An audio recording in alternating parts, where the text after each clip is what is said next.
ही नहीं।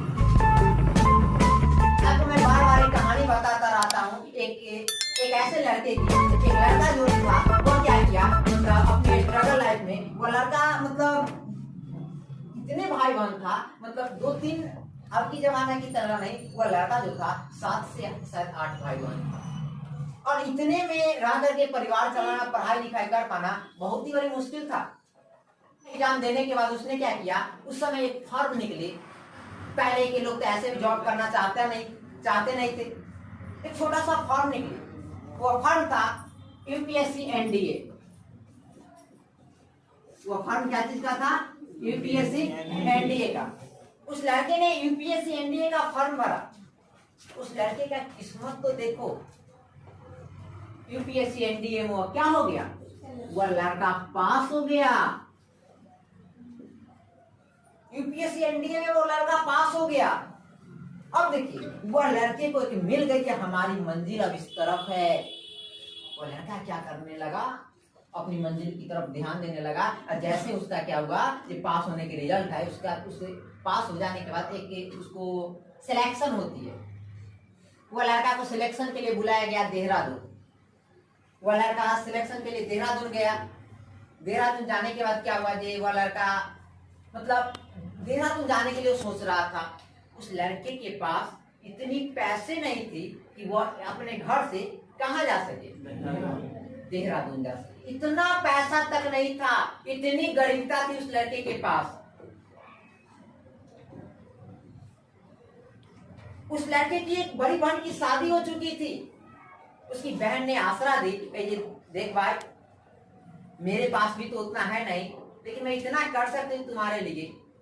मेरी एक गहना है, तुम उसे बेच करके तुम कहाँ चले जाओ, देहरादून।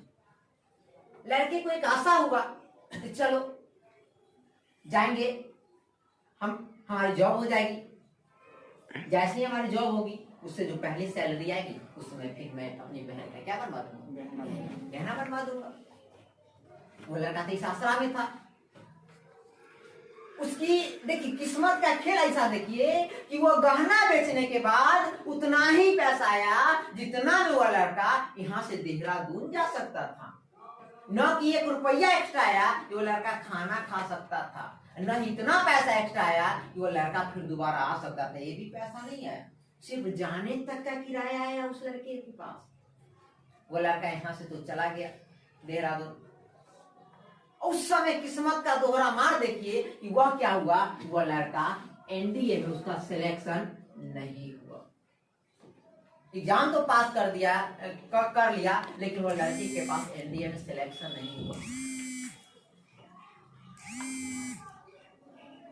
अब उस लड़के के पास एक ही आसरा, वो एक तरफ सोच रहा था मैं अपनी बहन का गहना बेचवा दिया हूं, एक तरफ सोच रहा था अगर यह बात अगर उसके घर वाले जानेंगे तो यह रिश्ता क्या हो जाएगा, टूट जाएगा। और एक तरफ यह सोच रहा था कि हमारी जिंदगी, अब मैं अपनी सिस्टर को मुंह कैसे दिखाऊंगा। 3 पड़ाव उसके सामने था।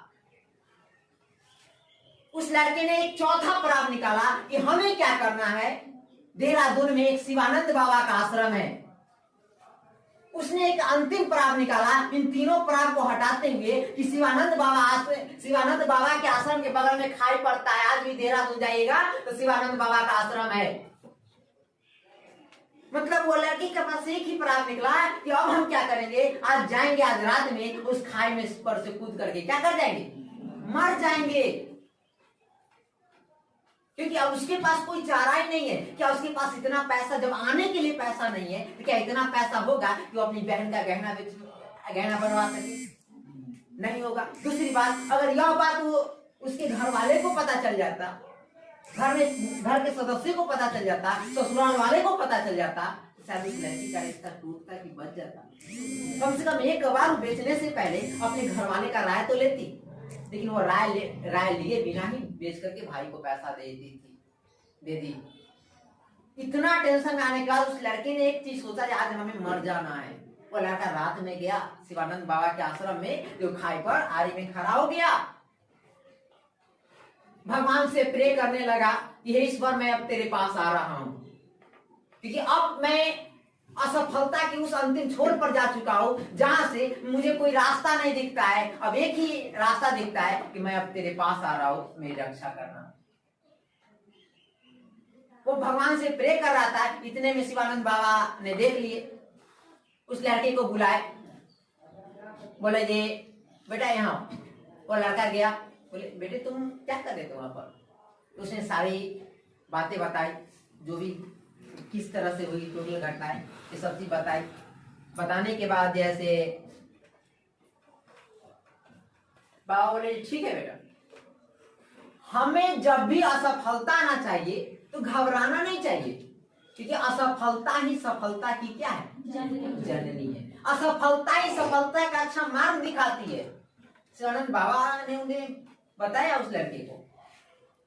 वो लड़के को बोले कि ऐसा करो, अगर तुम्हारे ईश्वर ने, अगर तुम्हारे अल्लाह ने, अगर तुम्हें यूपीएससी एनडीए में अगर सिलेक्शन नहीं किया है तो इसका मतलब है कि तुम्हारा ईश्वर, तुम्हारा अल्लाह इससे बड़ा तुम्हें विजय देना चाहता है, इससे बड़ा तुम्हें यह पद देना चाहता है, इससे बड़ा विनर बनाना चाहता है। रनर नहीं, विनर बनाना चाहता है।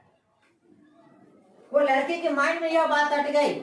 वो लड़का ने मरने से कैंसिल कर दिया। फिर बोला बाबा अब मैं घर कैसे जाऊंगा?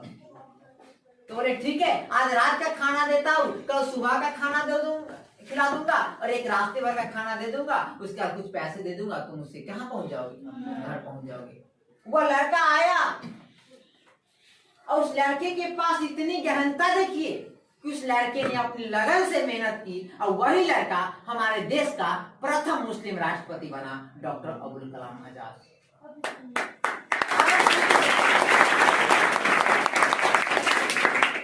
अगर सोचिए उस दिन वो लड़का अगर उस खाई पर से गिर करके मर जाता, अगर गिर जाता उस लड़का, अगर उस दिन मर जाता, तो क्या आप बताइए क्या उस लड़के का फिर से